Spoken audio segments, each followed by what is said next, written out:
Nous sommes toujours en direct depuis le plateau de Média TV au Forum Afrique Développement. Nous recevons Aminata aujourd'hui, monsieur ou docteur Malik Diop, un Rabati de cœur.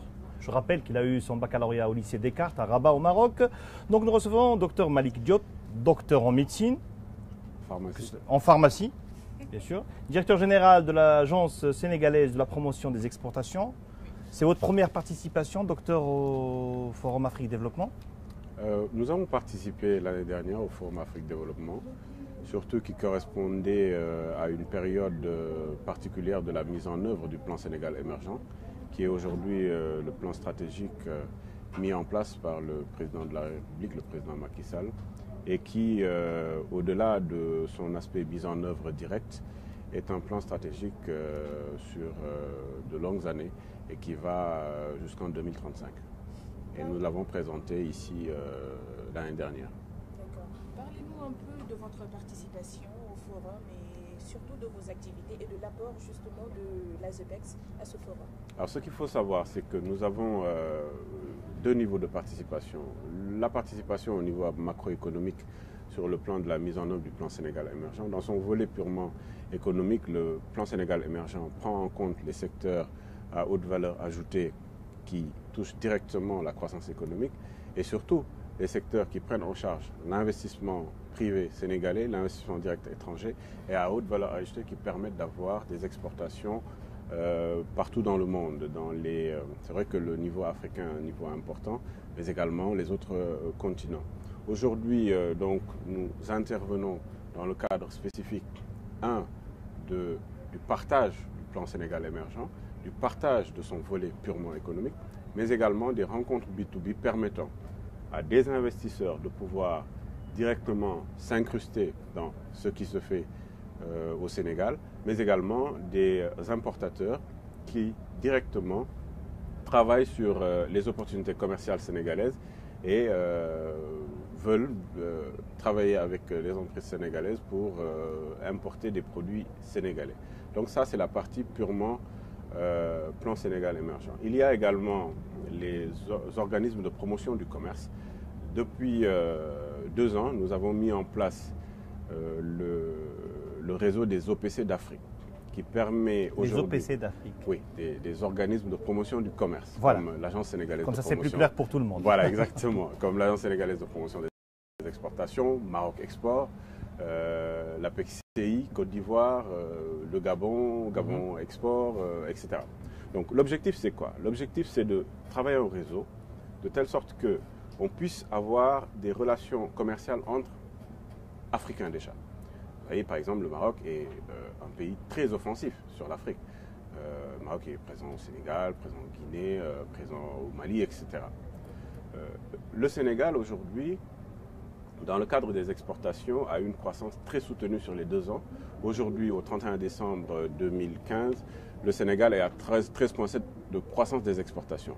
Et ce qu'il faut retenir, c'est que 35% de ces exportations sont déjà au niveau africain. On a une balance commerciale positive au niveau africain. Elle est négative à un autre niveau, mais au niveau africain, on a... Donc commercialement, le Sénégal est bien intégré sur l'écosystème régional. Tout à fait, surtout sous-régional. Maintenant, on est aujourd'hui en train de travailler sur des marchés très importants, comme le marché sud-africain, comme le marché nigérian, le marché ivoirien, le marché marocain, dans le cadre des fruits et légumes. Donc l'objectif, c'est surtout que ces OPC puissent se connaître, avoir un plan stratégique ensemble et dérouler ensemble des travaux d'attaque de marché. Maroc Export est venu aujourd'hui avec la directrice générale Zahra Marfi et ses équipes, avec des entreprises marocaines au Sénégal pour s'installer au Sénégal et vendre le Made in Maroc au Sénégal. Nous allons faire la même chose au Maroc. Nous avons déjà fait la même chose au Mali, en Guinée, etc., en Mauritanie.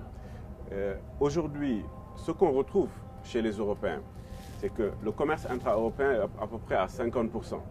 Le commerce intra-africain, il est à 10%, ce qui n'est pas normal. Parce que nous avons l'offre, nous avons les réseaux, nous avons le système qui doit être mis en place de telle sorte qu'on soit beaucoup plus opérationnel. Mais pourquoi on n'est pas opérationnel? Parce qu'il y a des barrières non tarifaires qu'on n'a pas encore réglées. Et ce réseau d'OPC d'Afrique permet de diagnostiquer ces différents problèmes et de voir comment lever ces obstacles pour que le commerce intra-africain soit encore plus important. Docteur Malick Diop, je voudrais bien savoir quels sont les produits phares que le Sénégal exporte et quels sont les produits que vous avez dans votre stratégie pour vous développer l'offre d'export du Sénégal. Alors, dans la stratégie de développement des exportations du Sénégal, effectivement, le premier volet, c'est le volet amélioration de l'offre exportable sénégalaise. Aujourd'hui, le Sénégal, c'est 700 km de côte. Les exportations sont déjà portées par les produits halieutiques. Je parle de poissons, crustacés. Nous sommes à peu près à 30,5% d'exportation dans le cadre spécifique des produits halieutiques.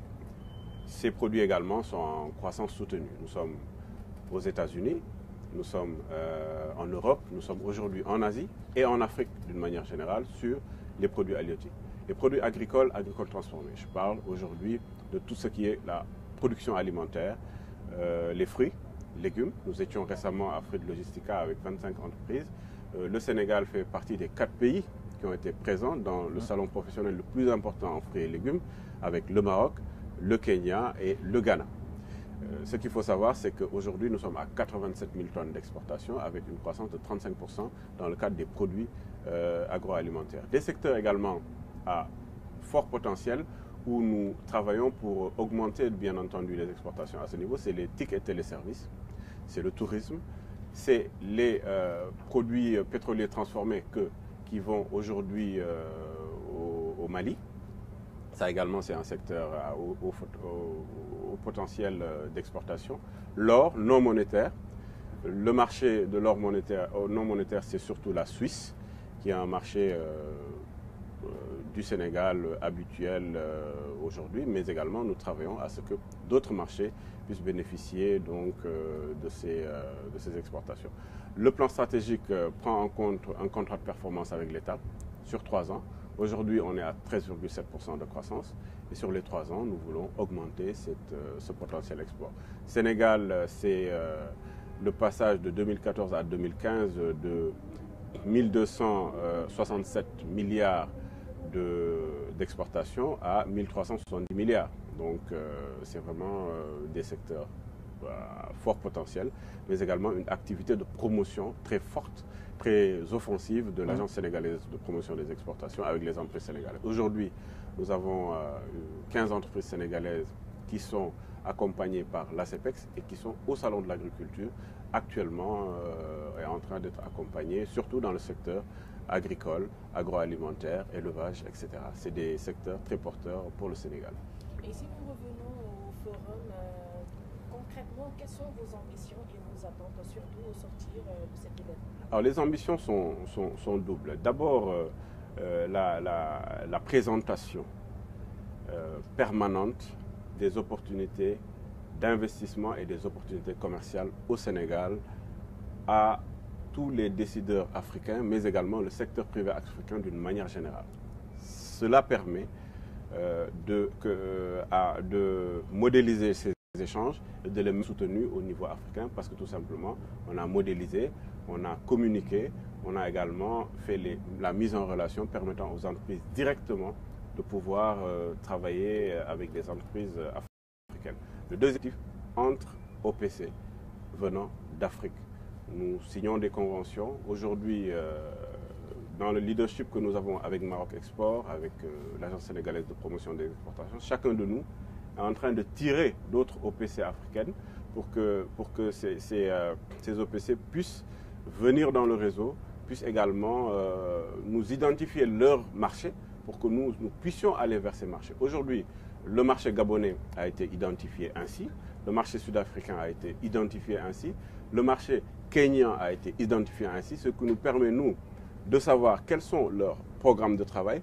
Est-ce qu'il est important pour nous de nous y insérer parce que nous avons l'offre ou pas? Donc, sur le plan technique, chaque année, on fait le suivi, évaluation de ce qui a été fait l'année dernière et ce qui doit se faire donc, durant l'année. Donc, voilà un peu les différents objectifs qui nous amènent ici. Docteur Malick Diop, je voudrais savoir ce petit quelque chose qui manque à l'Afrique que ce soit un grand continent exportateur? Alors, deux choses pour moi manquent aujourd'hui. C'est d'abord, ce qu'il faut retenir, c'est que nos entreprises aujourd'hui, pour exporter en Chine, payent beaucoup moins cher en coût de transport que pour exporter juste à l'intérieur du continent, par exemple au Nigeria. Le Sénégal, comme le Maroc, sont des hubs parce que leur position géographique est une position géographique préférentielle. Ça leur permet effectivement directement d'aller vers le marché américain, le marché asiatique, le marché européen, etc. Mais dans le marché africain, il y a tellement de barrières non tarifaires, d'obstacles sur le plan du transport, etc., les réseaux ferroviaires, tout ça, que les entreprises aujourd'hui n'ont pas Quand on prend réellement les coûts qui sont liés au transport, ces entreprises sont découragées par ces nouveaux marchés. Et ça, c'est un gros problème aujourd'hui qu'il faut régler. On l'a réglé avec le Maroc parce qu'il y a un corridor. Aujourd'hui, pour quitter le Maroc pour venir au Sénégal et vice-versa, quitter le Sénégal pour aller au Maroc, nous avons la route sans aucun problème. Donc, nos entreprises font ce réseau. Mais pour d'autres pays qui sont à l'intérieur de l'Afrique, on a ce problème-là. Les distances ne sont pas très grandes. Par contre, il y a des problèmes de sécurité. Effectivement, il y a des problèmes de sécurité liés aujourd'hui à certains pays qui ne sont pas. Il y a une certaine conjoncture que nous espérons qui va être dépassée. La conjoncture, elle existe, mais elle n'est pas aussi dramatique qu'on le pense. Aujourd'hui, quand on prend nos croissances respectives, nos croissances économiques respectives, ça n'a rien à voir avec les pays européens, etc. Je vois aujourd'hui, on parle de l'embellie de l'Irlande, l'embellie de l'Allemagne, etc. Mais quand ils parlent d'embellie, c'est qu'ils ont quitté la croissance zéro. Aujourd'hui, nous, quand on parle d'embellie, c'est qu'on est arrivé à 6,4% de croissance cette année. Au Sénégal, on va arriver à 7,5% l'année prochaine. Donc, pour dire que l'Afrique, aujourd'hui, c'est un continent d'abord d'espoir. C'est un continent réellement prometteur sur le plan économique. C'est un continent aujourd'hui qui risque d'être le lion, d'une manière générale, lion de la Teranga chez nous, lion de l'Atlas chez vous, oui. Mais ce sera le lion économique dans quelques années. Par contre... Espérons qu'il va rugir et qu'il va se faire entendre. Bien sûr, mais par contre, il est important que des travaux de ce genre puissent se faire, des réseaux opérationnels puissent être mis en place, qu'aujourd'hui, quand on va en négociation commerciale internationale, qu'on puisse y aller ensemble, parce que dans le réseau des OPC, c'est ce qu'on se dit, on va aux négociations commerciales internationales ensemble pour avoir les mêmes idées, pour avoir les mêmes prises de position, pour que devant d'autres continents, qu'on puisse être en avant, qu'on puisse être fort, qu'on puisse négocier pour le bénéfice des Africains. Donc il y a des blocages, mais il y a beaucoup d'espoir dans le cadre de ce que nous faisons. Et sur ce, j'aimerais bien quand même savoir qu'au-delà de l'aspect sécuritaire, les facteurs bloquants, qu'est-ce qui justifie quand même cette hausse par rapport au transit et tout? Pourquoi c'est assez élevé par rapport pour transmettre plutôt, faire véhiculer les marchandises et tout, l'exportation en interne? Vous savez, il y a quand même beaucoup de choses. Ce qu'il faut retenir, c'est que, par exemple, les réseaux ferroviaires aujourd'hui posent problème. C'est pour ça que, par exemple, il n'y en a pas suffisamment. Il n'y en a pas suffisamment. Aujourd'hui, le Sénégal, dans le cadre du plan Sénégal émergent, est en train de travailler à ce que le réseau ferroviaire soit repris entre Dakar et Bamako. Ça va régler beaucoup de problèmes parce que le Mali constitue un de nos marchés les plus porteurs, en tout cas au niveau sous-régional, au niveau africain d'une manière générale. Il faudrait savoir que ces taxes suscitent quand même beaucoup de problèmes. Beaucoup de problèmes dans quel sens Liés par rapport déjà au contrat entre le concessionnaire et l'État du Sénégal.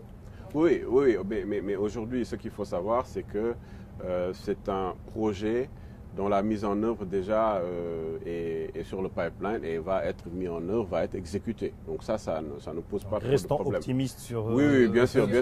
Mais je voudrais également ajouter un certain nombre de choses. Vous savez, sur le plan du business, ce qu'il faut savoir, c'est que aujourd'hui, vous prenez le business maritime ou même cargo aérien. Si aujourd'hui, dans le business maritime, tout simplement, une compagnie se rend compte que aller en Afrique du Sud par voie bateau, si j'y vais sur le retour, il n'y a pas assez d'offres pour le retour, je préfère, en tant que compagnie, aller vers les zones asiatiques, vers les zones européennes, ou bien, dans une certaine mesure, augmenter mes prix. Et dès lors que les coûts sont augmentés, coûts de transport, on n'est plus compétitif dans le cadre de ces échanges. Quand on n'est pas compétitif, on change de marché ou bien on trouve d'autres types de marchés. Donc c'est ça aujourd'hui qui bloque. Et je pense qu'il y a également un élément important. L'offre exportable doit être améliorée. L'Agence sénégalaise de promotion des exportations, par exemple, travaille beaucoup avec les entreprises sénégalaises pour être dans les standards internationaux, quelle que soit la filière. Dès lors que vous êtes dans les standards internationaux, d'autres pays africains, au lieu d'importer des produits agricoles transformés, des produits halieutiques, etc., venant d'Europe, venant des États-Unis, venant de la Chine, etc., vont savoir que, au niveau africain, ces produits existent, sont de qualité, sont même de meilleure qualité. Et si les commandes sont importantes, les transporteurs seront beaucoup plus à même de choisir ces destinations, d'avoir des coûts moindres. Et donc vraiment, il y a un travail entre nous, entre Africains, qu'il faut faire, entre également secteur privé, qui permet d'atteindre ces produits du Afrique développée. Et sur cet appel aux Africains d'unir leurs forces, nous allons quitter avec regret notre invité, Dr Malick Diop. Mais avant de nous quitter, dites-nous quand même cet épisode marocain que vous avez vécu. Parlez-nous un peu. L'épisode magnifique. J'ai eu à découvrir des villes extraordinaires. Rabat, nous on a habité à Rabat, Casablanca, Tanger, Marrakech. Vraiment, c'est des villes magnifiques. Mon père était ici en tant que représentant du Sénégal, comme ambassadeur pendant ces années, ce qui m'a permis d'avoir mon bac ici au lycée français René Descartes, vous disiez tout à l'heure. C'est un lycée sur le plan mondial très reconnu, troisième au niveau français. Et je pense que sur le plan de l'éducation, il y a aujourd'hui beaucoup de valeur ajoutée au Maroc. Beaucoup de Sénégalais aujourd'hui ont été formés ici au Maroc. J'ai mon frère qui est directeur du cabinet Mazar, ici à Casablanca. Il a été formé au Maroc. Il a été formé à l'ISCAE au Maroc. Beaucoup de Sénégalais sont à l'ISCAE, l'Institut de commerce international. Beaucoup de Marocains aujourd'hui sont formés au Sénégal. La faculté de médecine et de pharmacie où j'étais, vous avez des médecins, des pharmaciens, des chirurgiens dentistes marocains qui ont été formés au Sénégal, qui exercent actuellement au Sénégal. D'autres sont revenus au Maroc, d'autres sont allés dans d'autres continents pour exercer. Tout cela dans le cadre des échanges. Et ce qu'il faut retenir aussi, c'est que nous avons une coopération telle qu'aujourd'hui, moi en tant que Sénégalais, si je suis au Maroc, je vis au Maroc, pour la carte de séjour, je ne paie pas de taxes. Pourquoi? Parce qu'il y a eu ces relations qui sont très anciennes, très séculaires, historiques. Je parlerai de Sa Majesté le roi Mohamed V, puis roi Hassan II, le roi Mohamed VI et bien entendu les présidents sénégalais qui sont passés, le président Senghor, le président Abdou Diouf, le président Abdoulaye et aujourd'hui le président Macky Sall. Et je pense qu'aujourd'hui, on a cette coopération qui est très forte. Nous avons, nous, signé une coopération avec Maroc Export. Et récemment, donc, Maroc Export, Zahra Mahfiri était à Dakar. Moi, aujourd'hui, je suis à Rabat. Vraiment, c'est à Casa. Donc, c'est vraiment une coopération permanente qui est importante. Voilà, exactement. Et si on pouvait dire un mot en Wolof à nos internautes et aux lecteurs du matin. waaw dama leen di nuyu ñoom ñëpp di leen wax rek ne ñëw nañ fii ci réew bu nga xam ne réew bu am solo la muy Maroc ñu ci waxtaan ak doomu Afrique yi ngir yokk koom-koom ba nga xam ne moom mooy jëm ci Sénégal. Asalaamaaleykum. Alaikum salam. Non, malheureusement, non, malheureusement. J'ai senti beaucoup de bonnes ondes, voilà, mais malheureusement, je n'ai pas compris tout. Voilà, donc, merci à Dr Malick Diop, directeur général de l'Agence sénégalaise de la promotion des exportations. Nous sommes toujours sur le Matin TV depuis Casablanca au 4e Forum international Afrique Développement. Restez avec nous, nous revenons dans quelques minutes.